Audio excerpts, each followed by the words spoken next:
You know those moments when you love an outfit, but not what's happening underneath it? That's exactly why I created Half T. Half T is a layering essential designed to give you coverage without the bulk. No bunching, no overheating, no awkward tucking. Just clean lines, confidence, and comfort. We offer multiple sleeve lengths, colors, necklines, and our 2-inch signature band so that clothes finally work for your life. Because getting dressed shouldn't be complicated. It should feel easy, intentional, and like you. You can shop Half at halftee.com, and trust me, once you layer smarter, you'll never go back. Use code HerLayeredLife and save 15% today.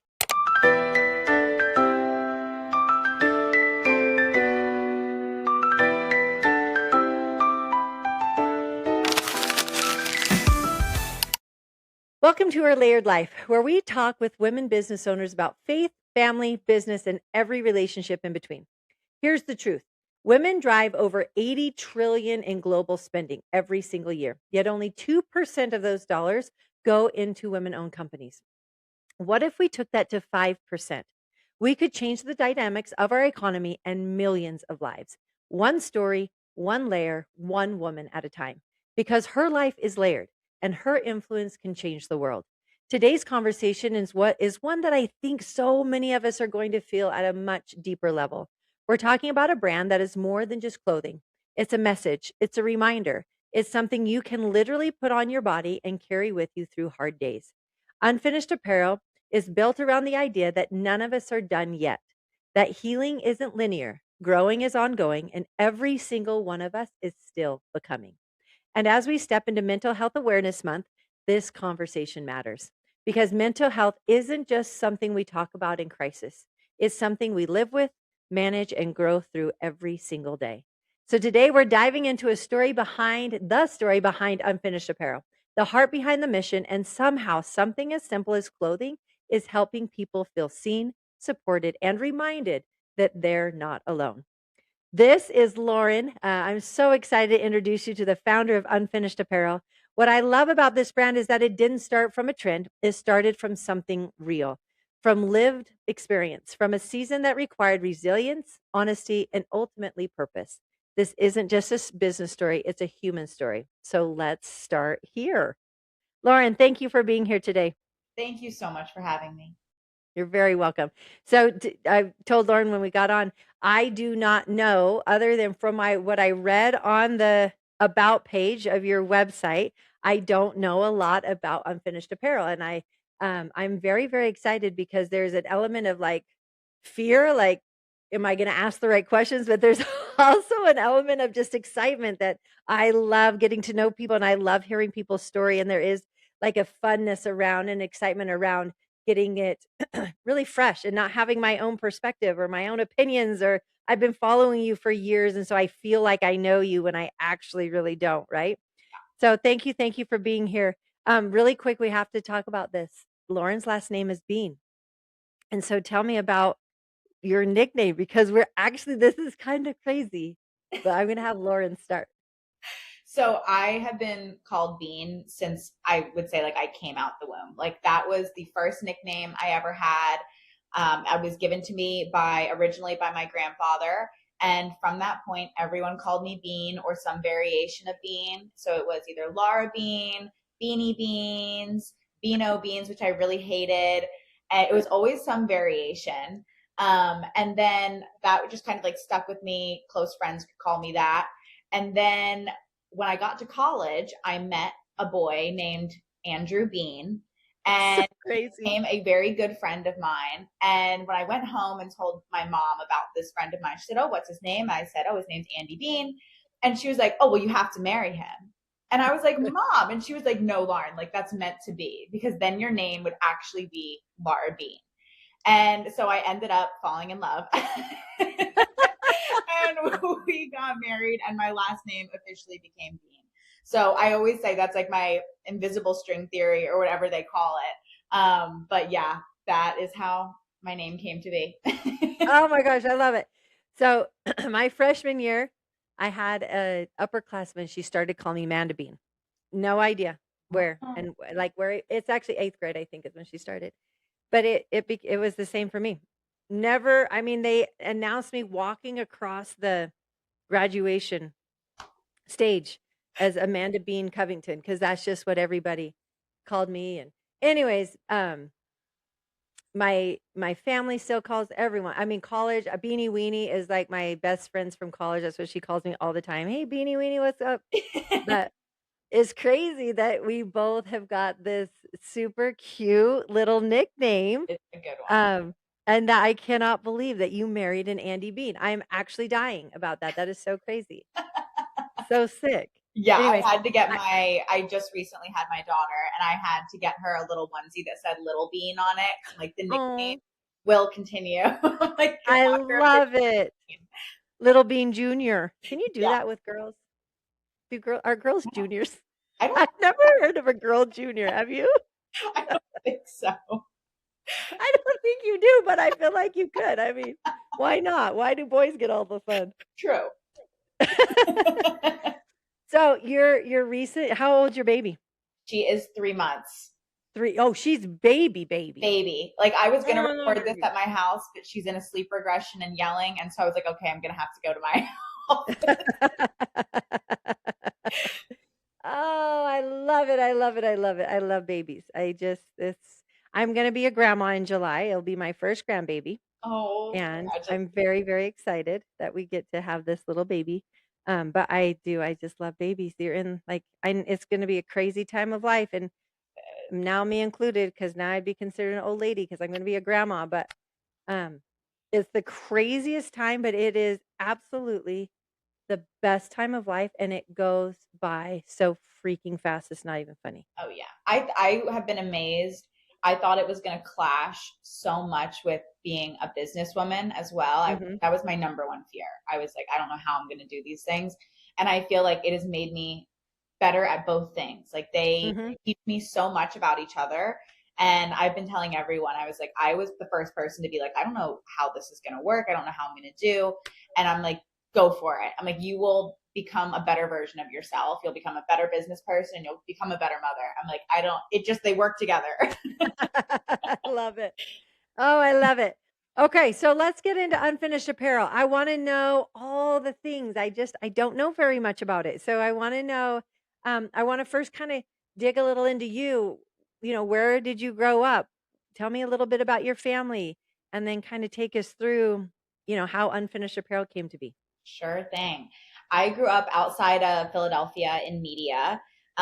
Lovely town, very fun, lots to do. I had a wonderful childhood there. It's a great spot because you're like an hour and a half from the beach and an hour and a half from the mountains. So you can get a lot. There's so many activities and we definitely took advantage of them. But I grew up with my mom, my dad, and my little brother. And I definitely lived in a unique household because both parents were CEOs and Oh, one wow. of them was a founder, another was a president. And it was a unique household for that reason. Yeah.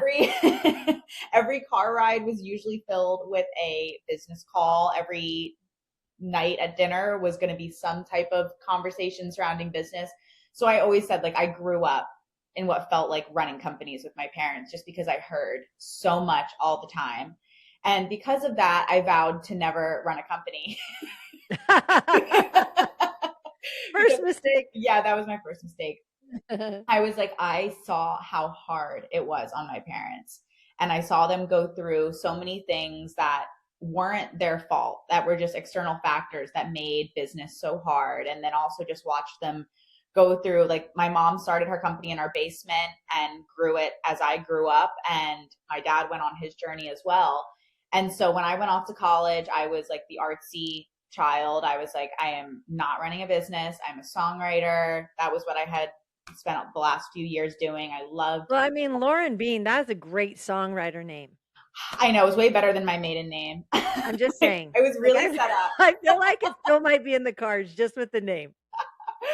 But yeah, I went to school at Belmont University in Nashville. Obviously, music, one of the music capitals. I was like, perfect place to be. And I was one of those people who like I was set on what I was going to do from a very young age. I was like, I'm going by, I think like seventh grade, I was like, I'm going to Belmont University to study songwriting. It was the only school I applied to. It was the only program I applied to. Like my mind was set up. And thankfully I did get in. And It's so, good. yeah, it ended up working out. And I was like, see, all part of the plan. But I went to school in the fall of 2019 and was a songwriter. That was my plan. And then I guess it was just a few months into college, COVID hit. And obviously everyone was sent home. College was kind of that weird hybrid situation. And it started making me wonder, like, what am I doing? Is this going to be the right path moving forward? And around that same time, it was kind of like that first phase of COVID. I got COVID and I had been immunocompromised. I struggled with a condition called Ehlers-Danlos syndrome prior. And when I got What is COVID, that? Just it, really quick. Like, yeah, it's a connective tissue disorder. So it took me a long time to get diagnosed, but I can dislocate any part of my body on command. I was like, my mom called me Gumby as a kid. Like okay, okay. everything bent the wrong way. And Hmm. so I always knew that when, the stories of COVID started coming out, everyone was like, you're going to need to be extra careful. But of course, like so many people got it, I got it. And it rocked my world. Like I did not just have the cold symptoms and then was fine. Like that's kind of how I felt in the beginning. But then within, I want to say like a month, I started having chronic nausea, like 24/7 horror, like morning sickness is the best way I can describe it. And it was debilitating. Like I was not able to get out of bed. I wasn't keeping food down. I was losing weight like crazy. And I just entered a horrible mental space because I was so sick. It's like I think it's something people don't talk about enough with chronic illness is how much it affects your mental state. Because you just start to get to this point where you're like, am I ever going to get better? It doesn't feel like it. Sure. Sure. And so that was going on. And then around the same time, I was starting to have issues with my voice. And when I would sing for school, I would just get so tired and my voice would start cracking. And so I got evaluated and basically found out that my vocal cords were being affected by the condition that I had, and I had to stop singing. And so they were like, you can either choose to keep singing until your voice eventually just gives out. And like, you won't even, like, my voice, I had such vocal fry when I would speak. My voice just was declining. And they were like, you can either burn it out and keep going, or you can stop and preserve what you have. And hopefully it will heal a bit over time. And so I was not only like so physically sick on top of everything else, but then I also was found out I had to give up doing the thing that I loved and had seen myself doing since I was a little kid. And I felt back at square one. I was like, what am I doing with my life? Like, I moved to this city. I went to this very tiny specific program for this reason. Now I have to drop out because I can't do it anymore. I'm stuck in this weird hybrid college situation. Like, what on earth am I going to do? And I was truly a mess. Like, I just could barely get myself out of bed. And I can only describe it as like not seeing the light at the end of the tunnel. I was just like, I don't think this is going to get better for me. And I entered a pretty significant mental health crisis and just honestly did not think I would survive it. And so I started seeking out mental health care. I'd been to therapy before when I was younger, but I was like, that is not going to cut it. Like, I think I need to go be taken care of somewhere. Like, I need someone to really figure out what's going on, help me get out of this, and put me back on my feet. And so, Well, and motivate you to get out of it too, right? That's really hard for caregivers to be the motivator because we're like, screw you. I don't want to talk to you. I'm sick of seeing your face, but tell me what to do. yeah. And that was probably a large part of it too, is finding other people to say, you can do this. Oh, yeah. And there was so much unknown. And especially Yeah. the condition that I was having with nausea, is they were kind of transitioning from telling me that it was COVID symptoms to saying, no, you are just, this is in your head and you're making this up and you need to just get over it and you need to eat. And the reason I had been in therapy is I had had an eating disorder in high school. And so that's like the worst thing you could possibly tell me, is that this is all in Right. your head. And so it just sent me in this spiral of like, I don't know what's wrong with me. No one will help me. And it's never going to get better. Right. So I started seeking out inpatient psychiatric care because I was like, that's that's where you go, right? Like when you have no other options, that's got to be where you go to get help. And I started looking into it, and I called my mom and told her, who was hundreds and hundreds of miles away. They did not know what to do.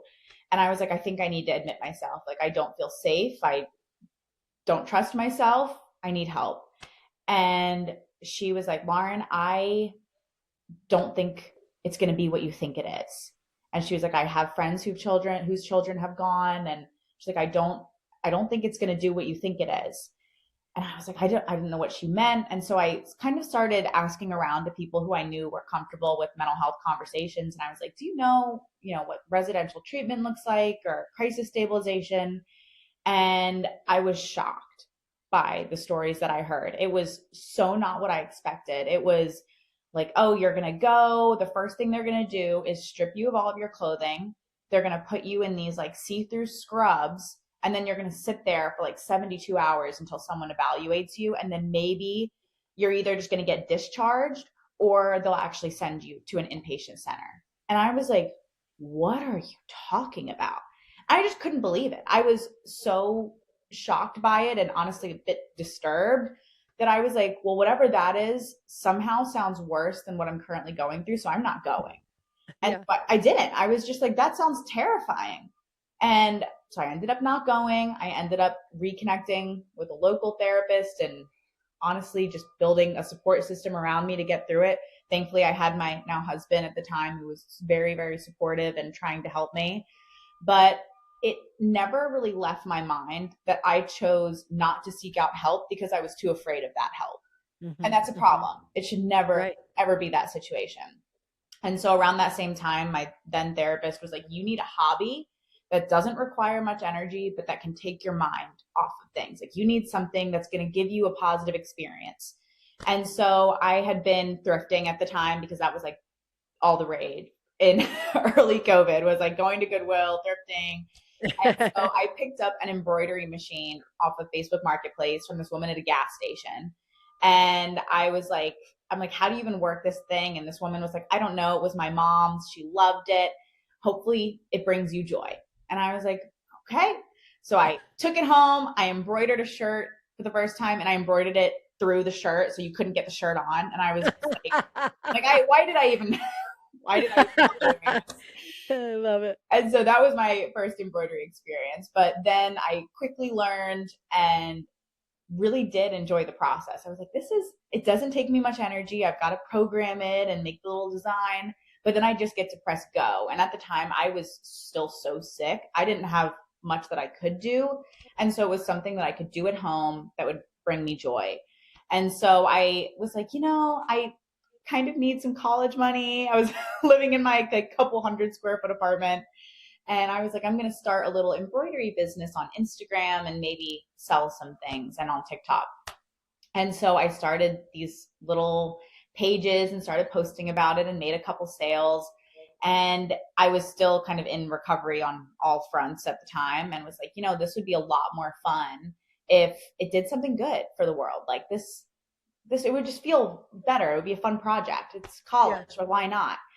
And so I remembered back to that experience, and was like, the worst part of what I was told would happen was this paper scrub situation and being stripped of my clothing. I'm like, if I'm in my most vulnerable state and scared, the last thing I want to do is be stripped of what I have on and put in something that is see-through and that exposes me to everyone around me. Like, that's my worst nightmare. And so I started doing some research into why we use paper scrubs. Like, what is the standard of that? Do all hospitals use them? And then I actually started using the little pages that I had for my embroidery business to ask that same question. And the responses that I got back varied a ton. The number one thing I heard was, oh, it's for safety reasons. It's so there's no strangulation risk with patients. And my question was, well, that was not the position I was in. Like, I wasn't going to do that. I was just really, really struggling. And then there was another opinion of, oh, well, it's just cheap and disposable. We don't have to worry about cleaning the patients. We just give it to them and throw them away. And I was like, that's not deserving. No one is deserving of that. Right. And so I reached out to a few hospitals and started asking, like, hey, if I sent clothing to you, would you be able to give that to patients instead of the scrubs? Is it just like a supply issue? Because that was one of the things that I had heard. And I finally got one hospital that was like, oh my gosh, yes, like this is something we hate doing.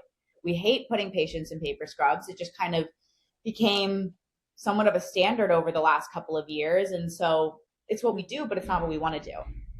And so for the first time, I posted on those little accounts like, hey, my goal is to get patients out of these paper scrub things. I didn't even know that much. Like that people think I like went into this with like a psychology degree and like some like big plan. And I'm like, I had no idea what I was doing except looking at something and going, that just can't be right.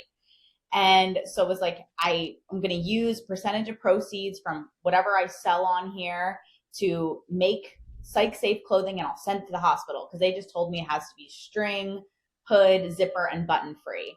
And so Okay. I made that post and woke up the next day and it had thousands and thousands of likes and comments. And I was like, whoa. I was like, what did I just do? And Yeah. it was so interesting. I always say like it reached the right side of TikTok at the time. And it was about Right. people going like, yes, like, no, this is, what do you mean we're doing that to people? How are we expecting people to heal if we're doing that to Right. them? And like, this is something I want to support. And so all of a sudden I was just like, oh my gosh, like I was someone who had totally lost her purpose over the last months. And Literally. the first moment that I was like, I see something that could give me purpose again and that I could do. Right. So from there, it grew out of my first apartment to a second larger studio apartment. And from there, I got a 2-bedroom apartment so I could rent it out of the second bedroom. And then I kept on running it through graduation and coming up on graduation and was like, okay, this was just like a little college passion project, but maybe I should see how this goes and really give it my all. And so ended up graduating, moving into an office. We were still in Nashville, and then have just continued growing it over the past few years. We moved to Fort Myers, Florida. That's where we are now because I needed warehouse space, which finding that in Nashville is pretty much impossible. So I have learned lots along the way, and the company has continued to evolve and change. But that's the background story. That is so fascinating. Um, just a little backstory for those of you maybe just tuning in, or for Lauren too, but her layered life is all about the layers of women, right? And this the layers or the stories behind what has made them become who they are today, and the business and the aspects of business. And I probably quote this quote, one of our very first women that was on, her name was Alyssa, and she said, God ordered my steps. Mm. And I've just, it comes to me all the time. God is always ordering our steps and providing those opportunities for us to find the layers that we need in order to be prepared for the things we're going to do. And this is so weird, but are you a religious woman? I don't even know. I'm a follower of Christ, faith believer. Fantastic. Okay. I was reading this morning about the story of Moses and crossing the Red Sea, right? And the Israelites, and they've been in bondage for, a horrible, awful bondage for years and years and years to these Egyptians. And what I really, I'd never noticed it before, but when the Lord split the sea, he provided dry land. Mm-hmm. And I was like, dry land. He could have easily, I mean, it was a freaking sea for Pete's sakes. But the Lord provided dry land to cross upon. The Lord does not bless us with like mediocre blessings, right? Like he provides the most perfect blessings for us to be able to do the things that we want to do. And just thinking about your health crisis and this awful mental health. But I also, this is something else that I find fascinating. You can tell me if you ever thought about this, but what reminded me too is 2020, that was an awful crushing mental health crisis as a whole for Yeah. our whole world, right? And we found a lot of people really struggling, men not being able to, hold down jobs and trying to provide for families, and families trying to just, it was really hard. And so I find it so interesting how the Lord used your sea, or your trials, and how he parted the sea, provided dry land for Lauren Bean, not at the time, but you weren't Bean then. But Anyways, that is a very, very wonderful story of taking something so awful, but providing you with this incredible opportunity to start a brand that really very niched, right? A very niched Yes. adventure, but has eventually been able to, I would assume, bless hundreds and thousands of people's lives um, in very vulnerable states of life. Oh yeah. I always say, like, when people ask, how do you run a business? How do you handle the tough parts? I'm like, I could not do this without faith. I'm like, because this has been a whole lot of faith. Yes. So many times where, like, I'm looking at, because I'm sure, I know, as a business owner, like, you can do everything right and you can make all these decisions and set everything up for success, and then something just comes in and you're like, this is going to wipe me out. Like, how am I going to survive this? And then it's like, but God. And I've been like, you know what? I thought that I was walking in my purpose as a songwriter, and I do think I was at the time, but he Hmm. put me on a different path in my purpose. And I always say, I may have lost my voice, but I know I found my purpose in college. Oh, I And love that. he put me on that path. And I was like, because of that, it's the last thing he told me to do. And so I'm still going to keep doing it. And I know that he will provide. I always say, as a woman of faith in business, I say sometimes you're going to go through a manna stage, and he's going to give you just enough to stay Yes. alive. I'm like, sometimes, and you have to be thankful for it. I'm like, and you Yes. have to go, thank you for the manna, because don't do what they did. Yeah.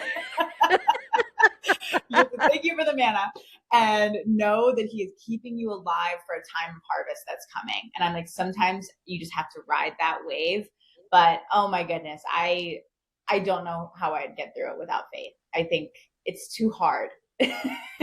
It is too hard. I talk a lot about making God goals and making the type of goals that there's no way to do it without God, right? Like there's a lot of things we can do on our own. I believe that God has created us to be Absolutely. magnificent creators and we are in his image, right?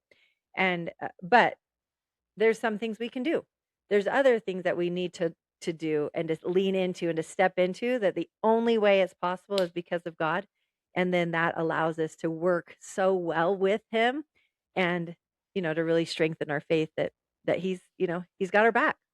The the other scripture that was so fun this morning, I can't remember exactly the but it talks about it's in Exodus, but it talks about I will fight with you and for you. And I just was like, "Oh my gosh, this is so good." But he fought with you and he fought for you in your lowest times. I mean, the little bits of manna he blessed you with the friends with the even the energy to be able to get up and even do research on why the heck are people in paper, you know, robes and sent you your husband, your best friend, this funny little guy that has the last name Bean, like of all the things. He has he ordered those steps and he was already working things out long before you even Oh knew yeah, they they were there, to work out. absolutely. So sick, so cool. All right. So I feel like we're right at the beginning of the apparel, right? Like you just sent out, you just posted, guys, this is what I want to do. You have thousands of comments, tons of people engaged. Take me through um from there, like, because you're an apparel clothing line. What does that look like? And I know you're going through some transitioning in what you want to be doing. And I also know, because I don't want to forget about this. This is something that's not in my script because we talked about this long before we started, but you want to be transparent with what you've learned, which I think is so awesome. Because you're right. This is a freaking practice of running a business, and nobody knows really sincerely. That was something we learned a couple weeks ago. It was so funny. It was so real. This $multi-million company, and she is talking to one of her mentors, and she's like, "What do I do?" And he's like, "Brandy, I don't know what you do. I don't even know what I'm doing." Like, none of us actually know what we're doing. No. We're just trying to, and we do. There's so much we learn along the way. But like you said, this week for you has been crazy. You're just getting hit here and hit here and hit here. And you're like, I really don't have the answers to these, scenarios. And but I want to go back to what you said because I think we need to bring this back in. Is when these things were happening, tell me what you told me about just kind of your conversation with God. Like, what did that sound like? And what did he say? I think especially for anyone that's like, God called me to what I'm doing and run this business or whatever you're doing. And when it all starts to really go wrong, it actually, let me back up. It all feels good. And you're all like, yeah, God, like we've got this. Until it starts going really wrong. And then you're like, do you have me? Are you in this? Where are you? I'm knocking a lot. And I was just like, I'm at a point where so many things went wrong in such a small amount of time that I was like, are you closing doors that I'm just still beating up against? Or is what I'm doing so important that it is under attack in every way that I can understand? And yet I will see this through because it's the last thing you called me to do. Mm-hmm. And I didn't even get the answer at first. I also just told good friends of mine, like, this is what I'm struggling with and this is what I'm praying for, which is why as a business owner, get other prayer warrior business owners around you because they know how it goes and they'll get in the trenches with you. And the response was like, Lauren, you have always had the confidence that this is what you were told to do and that this is a purpose way greater than yourself. This is not just about making money and providing for a family. It's about starting a huge conversation around the conditions of psychiatric care and how we need to get better because the mental health crisis is growing every single year. It's getting worse and worse and worse. There's more and more of a need for it, and we have to improve. We can't just stay where we are, stay stagnant, and go like, this is the best quality of care we can give. No other department of healthcare takes that approach. Right. They're always looking for how to be better. They're always coming up with new science, new machines, new everything. And yet with psych, it's kind of just been like, the mental health crisis continues. It's like, no, why are patients getting readmitted over and over again? Why are psychiatric staff never around for long? They're always transferring hospitals. Why?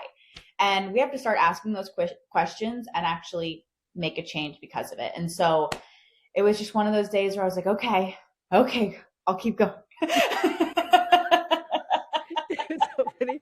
I had a business partner for years, and every once in a while I'd hear her in her office and she'd say, I quit. And I'd be like, okay, for how long this time? She's like, I'm quitting for 10 minutes. I'll come out when I'm ready. And so that started to become like it was just like, we're tired. Like, I quit. And sometimes she'd quit it. Sometimes I'm like, I quit. I'm quitting from 3 today and I'll be back tomorrow. But for a minute, I need to quit for a minute. And it was just so funny. We would do it all the time and we still kind of do it in the office when I'm like, I quit. I'm quitting for 5 minutes. I'll let you know if I'm coming back. But it is. Yep. Sometimes we just need to take a little step back and say, I quit for a minute. I'll be back. But I need to give myself permission to be tired and to be like, yes. I just You can't be positive all the time. One of the blessings I mentioned at the beginning of my parents were both CEOs is that my mom was like, sometimes it's like that movie, it's a terrible, horrible, no good, very bad day. And the day just needs to be done. Yes. Like you just need to go home. You need to not open up your laptop and you go, we're going to start again tomorrow. Because you'll always have a better outlook the next day. Absolutely. Sometimes you just need to go, this is a bad day and I quit. Exactly. It's so true. It's so stinking true. Okay, tell me, you just launched out. You're getting going. Yeah. How did the brand evolve, and what did your journey look like as far as getting more involved into the mental health sphere, the psych sphere? As I listen to you talk, you've clearly learned a lot um, of jargon and concepts and all of those sort of things. So I want to know a little bit more about that. Yeah. So to speak to the apparel part of it, at the time I told you, like I was thrifting items and embroidering them and then so basically upcycling and then selling those items. And then I couldn't thrift fast enough for what I wanted to do. So I was like, okay, I'm going to start wholesaling products because I can't keep a production line in my apartment. Sure. And so I'm going to start wholesaling and I'm going to like embroider those products and sell them. So that was where I started. That was my next step, I guess, into actually having a business and having inventory. And then by the time I got to the graduation point, which was, okay, am I really going to do this? I realized I can't be a wholesaler forever. If I'm going to be a standalone company and have my own brand that has a mission, I need to have my own stuff. And I was like, well, Lauren, you should have thought about that 4 years ago and picked a fashion degree because you have no idea how to design clothing. My only experience designing clothing was watching Project Runway all seasons with my mother. Like that was the only Hey, experience. it's a store. I mean, those I'm guys like, know what's going on. I'm like, someone get me Tim Gunn because I don't know what I'm doing. And so I was like, okay, well, other people do this. So just research, like that was what I knew. If I just research enough, I'll figure it out. And so God opened the right doors, and I ended up connecting with contract manufacturer in the US who guided me through what the process was, kind of took me under his wing for the time and explained what it looked like. And I ended up doing our own production line of these crew necks and hoodies. And it went great. It really, really did. It was one of those things where I had designed it based on my body type, which I am a more curvy person. I have much wider hips and shoulders. And so I hated the way that most sweats fit on me because they stick in a funny way. And so I designed them the way that I always wanted them to look. And I was like, well, I'm sure people will like this because I like it better. And so that I ended up like launching these crew necks and hoodies with the designs that we had always done, which were very positive, mental health forward designs. And those like took off and did really, really well. But to back up from there, that's kind of how we started our own line, is in the mental health space. I had so much to learn. I obviously knew nothing. And when I first started posting about what we wanted to do, I would get the comments that were super positive and like, yay, I love this. I want to support you. And then around the same time, I started getting comments of like, you have no idea what you're talking about. You need to sit down and shut up because there's a reason we put people in paper scrubs, and what you're doing is going to harm people. And I was like, whoa, like that's not what I'm trying to do. Like, I don't think this is okay. There has to be a better alternative.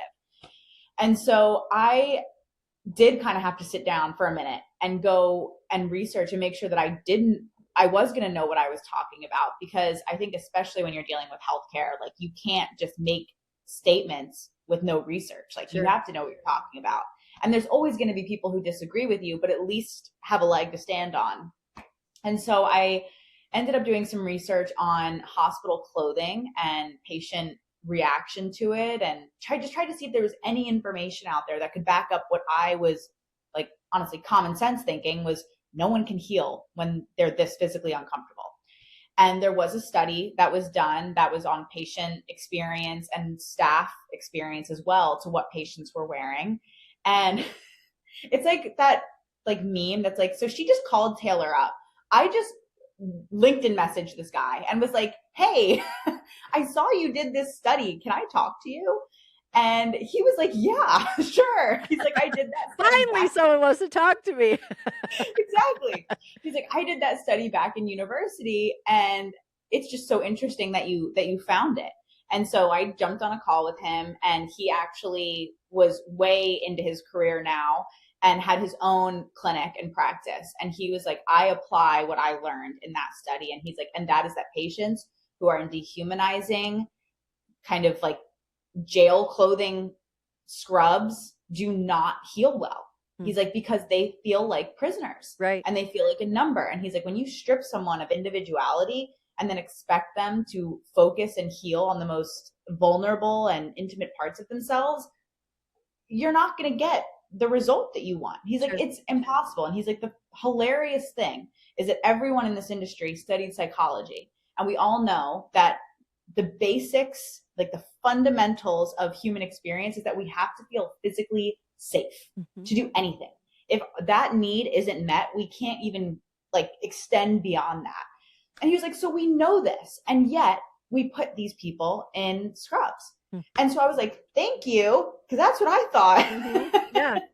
And I told him what I wanted to do, and he was super honest. He was like, I love what you're trying to do. I don't know if you'll be able to do it. Hmm. He's like, this healthcare is a bear. And he's like, you are going up against the big dogs. And he's like, not to say you're not a big dog. I'm like, it's okay. I'm not a big dog. I'm like, I'm just figuring this out. But he was like, good luck. I really wish you all the best. Mm-hmm. And so he kind of lit this fire underneath me that was super helpful and needed at the time, because I was like, okay, there's something here. And I just kept reaching out to psychiatric staff. Like, I would get an email from someone that was like, hey, I'm a nurse. I love what you do. And I'd be like, tell me what you guys do. Does it work? What do you see with your patients? And I just tried to gather as much information as I could. And I found out 3 really important things. One, paper scrubs were not 100% safe. So that was a lie. That's something that, like, it took me a while to be comfortable saying, because I was like, oh, that's a big statement, but it's the truth. Paper scrubs are not 100%. Paper scrubs are not 100% safe. We have unfortunately lost patients to paper scrubs. And so there are some facilities that won't use them because they are a risk. Interesting. 2, patients who are put in paper scrubs tend to become much more upset and even manic than they were in the first place. So you can have a patient who came in, this is just raw and upsetting, but you can have a sexual assault victim that comes in who is really mentally struggling because of something horrible that just happened to them. And you are taking that person, stripping them down and putting them in something that is see-through and exposing them. It's the worst possible thing that you could do. Yeah. And so then you have a patient who's struggling because of a traumatic experience, who is now, yes, manic because you're exposing them. And so it makes the whole situation so much worse. And 3, staff tend to hate paper scrubs. It's not just patients, it's staff. Staff are embarrassed to be putting patients in paper scrubs. They recognize the fact that it's a problem. And they're the ones who are hands-on with patients. They know the outcome of putting patients in them, and they recognize that they're not good. Now, there is a point to say that when a patient is super acute and is having a lot of problems and is a risk to themselves, putting them in paper scrubs temporarily with someone with eyes on them can be a safety measure for both the patient and staff members. And that's something I will always say, we get it. I understand that there are very acute scenarios where that makes the most sense, with the understanding that once that patient is settled and crisis stabilization has happened, they're then going to be put into clothing. There's a promise of, hey, once we have you safe, we're going to make sure that you're covered and you're not in this situation anymore.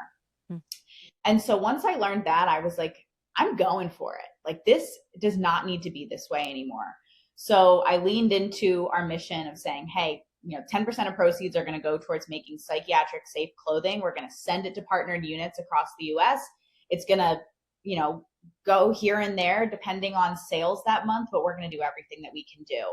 And then from that point, about a year in, the conversation got so much bigger than it was that we started having hospitals reach out and say, hey, can we just work with you directly? Like, we don't want to use paper scrubs. Like, we recognize they're a problem.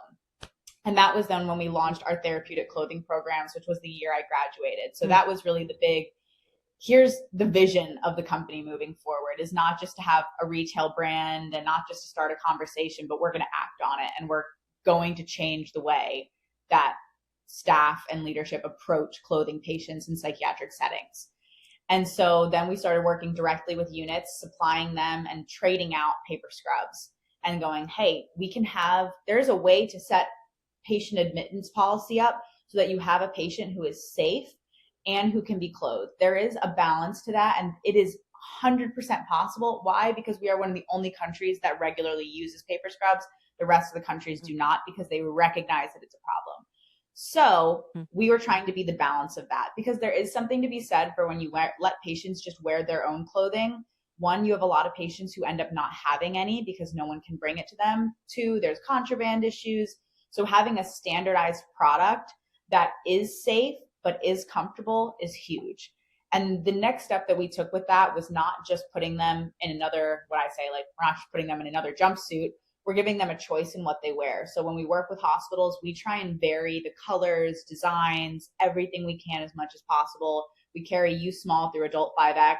So we make sure that whoever is admitted has a choice in what they wear. They can say, oh yeah, I want to wear that color, or I like that design better. Because choice is what makes us feel human. It's what makes us feel in control. And so, yes, people are going to lose a lot of their control when they enter a psychiatric setting for everyone's safety. But if you can give it back in a little way that makes them feel safe and comfortable, it makes a huge difference. You have a patient who's ready to engage with care because they got to choose what they were going to wear that day. It's so simple, and yet it has a huge effect on how they engage with care and how, honestly, the rest of their stay goes. That's so cool. I was just thinking when am having a bad day, the first thing I do is come home and I put on my favorite sweatsuit every Yeah. single time without fail. If it's summer, I put on like a short, like shorts and a t-shirt. But even in the summer, because we have AC on, I'm still like, I just need to go get my sweats and I just need to chill for a second. Anyways, that's very, very fascinating. And it rings true, I think, collectively for all of us. Oh yeah. And I say, if you have not experienced that specifically, I equate it to, it's like having the stomach flu and someone telling you to put on skinny jeans and your sequin itchy top. It's the Ew. thing least want to wear in this world, and yet that's what you're going to wear when you feel horrible. Yeah. It's not going to go well. You're going to feel 10 times worse. Like Yeah. that's always the relatable equivalent. Wow, that's so true. That is so, so true. I feel like we've kind of naturally went into this, but is that the transition? All I know is Bailey said there's tweaking some of their business model. So I'm curious to know. I feel like we kind of leaned into it a little bit and heard where you're headed. I just want to know is let me hear it from you. Where are we headed with Unfinished Apparel? So basically, the two stories that I just told you are the side of us making our own production line, and then the mission and the vision of moving forward. And the thing is when you're trying to go up against healthcare giants and all the red tape associated, it is really, really hard to get moving and to get anything rolling and to see if it's even possible. And so at the time, at the end of the day, you have to make money to survive as a business. Absolutely. And our production line was going great and it was making the company money so that we could grow and actually do what I wanted to do, which was move forward in the hospital realm and be able to actually like reach as many patients as possible. But then it got to a point where the hospital stuff was getting really, really tough. And as anyone who worked in healthcare last year knew, like when the government gets shut down, everything stops and pauses. So we were just up against all these things. And I was like, well, at least the clothes that we're selling in retail, they're making money and we can grow that way. And so I got to a point where I was like, okay, maybe we're just going to become more of like a fashion forward brand. And because that will do well, it will produce more money for donations and we can just have our impact that way. Because I was just like, I don't know how this is going to work. It was so hard. And so I started leaning into more of that fashion space of, okay, we're going to develop new products. We're going to develop new lines. We're going to be more of a fashion business. And all I can say is that I thought I was doing the right thing at the time because it made sense. I was like, this is what's making money. And if we want to survive, we have to make money. And so that's what I'm going to do. And because that will keep the business alive, I'll be able to do all the other stuff one day. And it started not working as soon as I said that. As soon as I was like, that's what I'm going to do, it started not going that well. And I was like, okay, like now what do I do? And because we've already had this conversation around faith and God speaking to us, I was in church during a day that was just like, this is just not going well. And like, what am I doing wrong? And our pastor was giving, I don't even know what he was talking about, to be perfectly honest. He was giving some great message. And then he turns and looks pretty much directly at me and goes, you were not put here to make money. You were put here to make a difference. And it was one of those, like, I blew back in my seat. I don't even know if he knew what he was doing. Like, I just think like God spoke through him to me. Yes. And it was like, oh, I am so off track. And I don't think that's something that people like to admit, both as a business owner and as a person of faith, is when you just like totally get off track of what you were called to do. But I was, and it wasn't intentional. It was just thinking I was doing the next right thing. And so I got home and I was like, it is time to take a step back. What is the last thing that he told me to do? And that is to reach people through this business and get patients out of paper scrubs and keep this conversation going, to genuinely go and change the way that this is done. And that was not going to be by running a fashion brand. And so I had to cut my losses a little bit with some stuff. And I was like, okay, the last time that this was going super great and that we were growing and that I loved what I was doing was when we were focused on mental health forward, positive designs. We were making our standard products. We weren't trying to do anything special or crazy.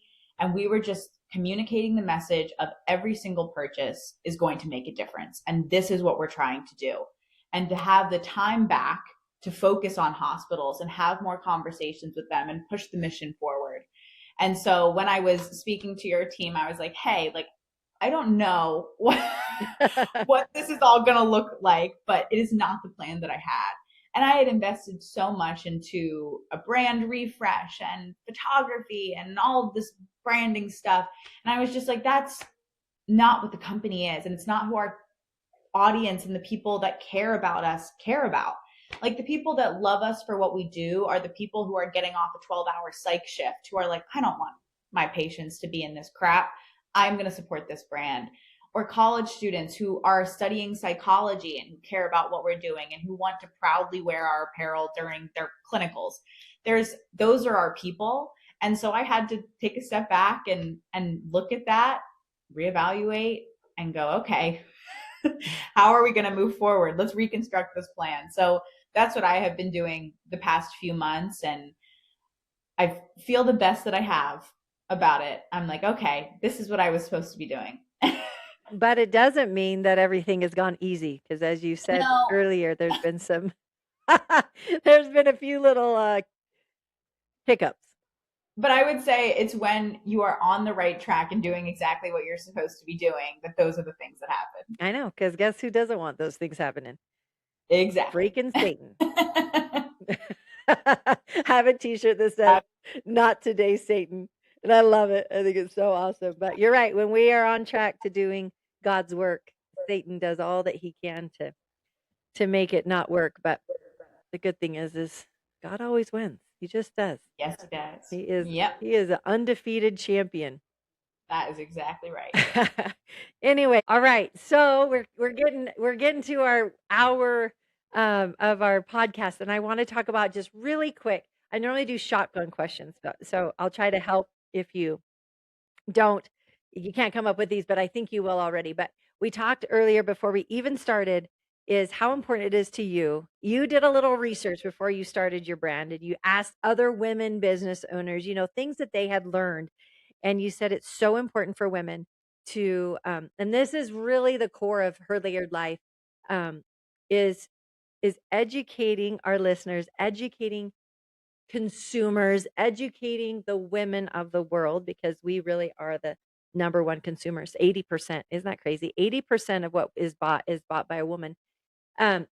Tweaking the way we purchase, tweaking the way we buy, and being more intentional with who we buy from, right? Anyways, that's just a little plug, but I want to know, what are the things that you have learned that and doesn't even have to be business owners, right? But it can be. But what are some of the top things you have learned that you want other women to know when starting a business, choosing to have a family, choosing to get married? It can be any of that, yeah. Okay, couple things. Yes. One, never be afraid to pivot. That is a hill I will die on. I think sometimes people lean in and give the advice of like, no, like when it's what you believe in and it's what you've done, like just keep going and eventually it'll work. That is not true. Sometimes it just doesn't work and you made the wrong call, and know that it is okay. And it makes you a better business person to be able to say, this was not the right call. I'm going to take a step back, pivot, and then keep moving forward.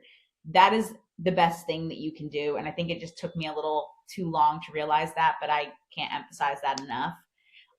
Secondly, if you are a business person who is thinking about becoming a mom and starting a family, take it from me, who was completely terrified and was very worried that I was not going to be able to balance those two things well.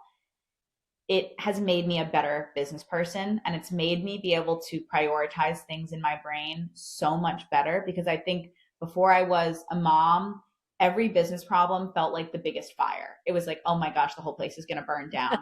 And then I had a baby and I was like, this is all the fire right here. Yeah. And I'm like, okay, how do I restructure what's important and what needs my attention?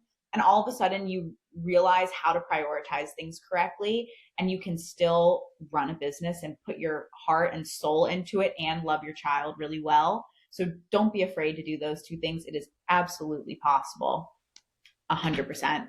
And three, surround yourself by other women business owners and people. And it actually doesn't even have to be business owners, just other strong women who are going to support you in the journey, because it is so hard. And it is made a lot easier by people who, even if you're just saying, like, I have some friends who I go, like, this is all that's happening and I don't know what I'm doing. And they have no idea what I'm talking about, but they can go, Lauren, that sucks. That sucks so bad.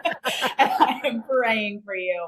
And that means the world. Like, sometimes you just need to be able to share that with someone and have good people who want to see you win beside you. So I would say that's my three pieces of I advice. love it. Those are three fantastical pieces and words of wisdom. And I think that they resonate so well with who you are, who's out there listening. They resonate so well with me. And I would say those really are some pretty powerful lessons. The ability, it's just not even the ability, but the blessing of small business is pivot, Yeah. is being able to pivot. And I think that's why honestly small businesses thrive and are able to continue to thrive, is our ability to pivot and change so quickly. Corporation, my husband works for corporation and or for corporate, and it's different. It's different for him. And there's a lot of things that could be done on a smaller scale, but because it's so big,